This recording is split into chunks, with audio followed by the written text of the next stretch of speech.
Greetings and welcome to another video. In this video, I am going to go over some terraforming basics. I have made previous videos about terraforming basics, but I realized that some people may not be able to find them on the well-organized playlist that I have provided. So, as I am the type to be quite accommodating, I will make a little video here and show the basics of terraforming. This is land.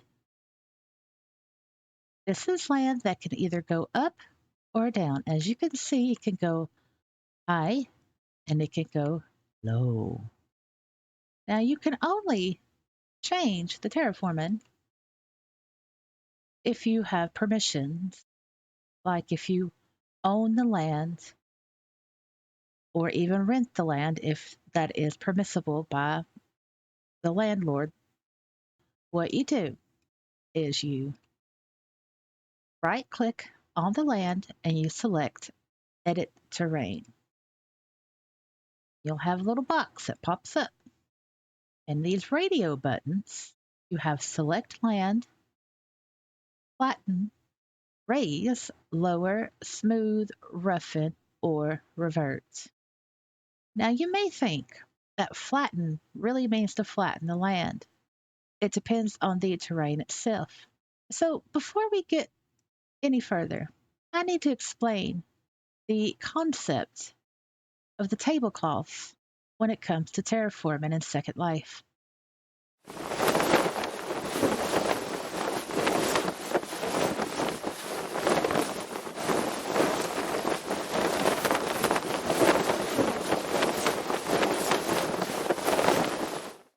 Imagine, if you will, a round table with a round tablecloth on top of it.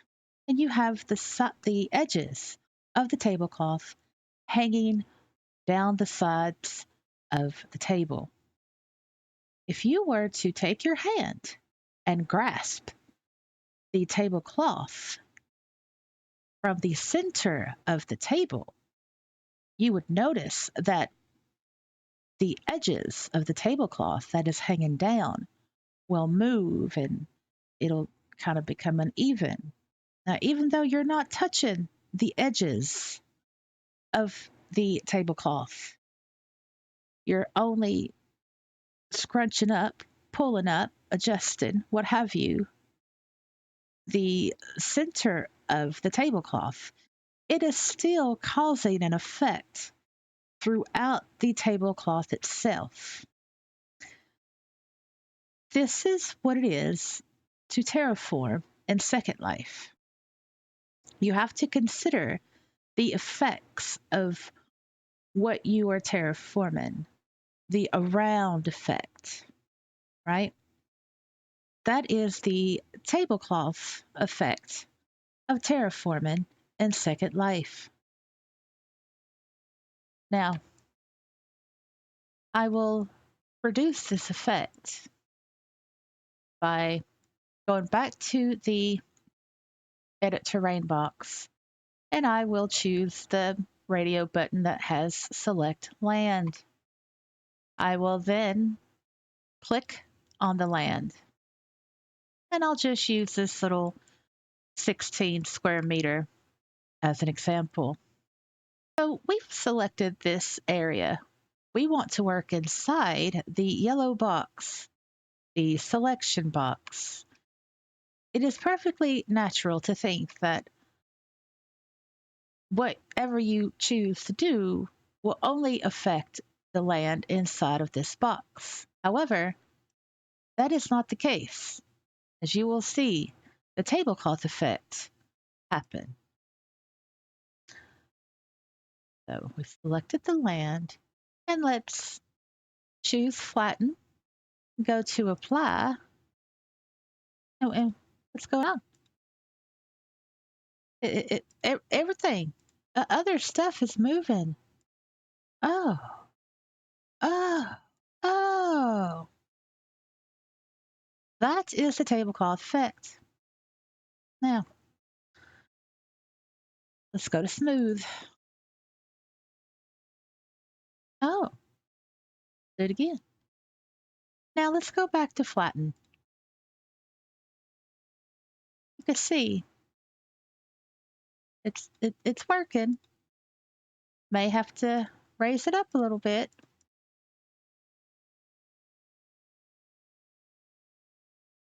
And now let's flatten it again. Go to smooth. Even with smooth, it just kind of goes up. But you can see that inside of the selection box it is smoother, but also around the selection box is a little bit smoother. It is important that you keep this in mind when you terraform,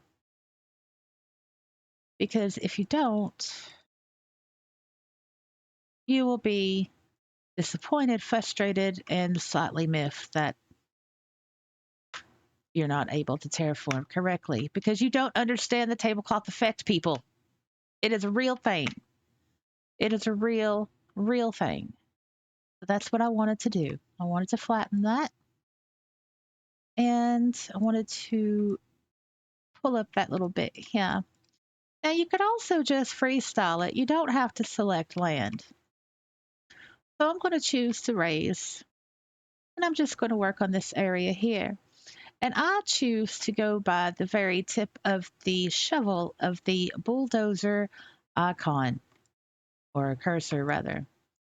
And you can see the directional arrows were pointing up, because that means that the bulldozer is going to pull the land up or push it up. So let's see what happens. Sometimes that happens. So, right.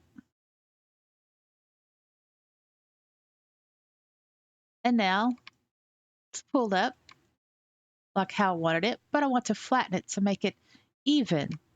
So I just go across and just flatten it like that. That is how you freestyle terraform. Yes, it is an art skill.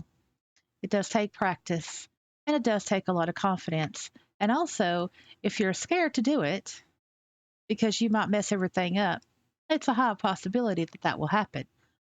But I am here to tell you that when it comes to Second Life, there's only one thing that you can never ever fix, never ever repair, never ever get back. And that is when you empty your trash folder. Those things are gone forever. You can't fix that. But everything else in Second Life, absolutely fixable. So there's no real reason as to why you should be afraid to terraform. And really, there's no real reason as to why you should pay someone thousands of lindens to do it for you. If you just learn to do stuff yourself, you can save a lot of lindens, feel better about accomplishing something on your own, and also have a skill set that you can share with others. That's going to be it from me. I'll see you in the next video. Bye.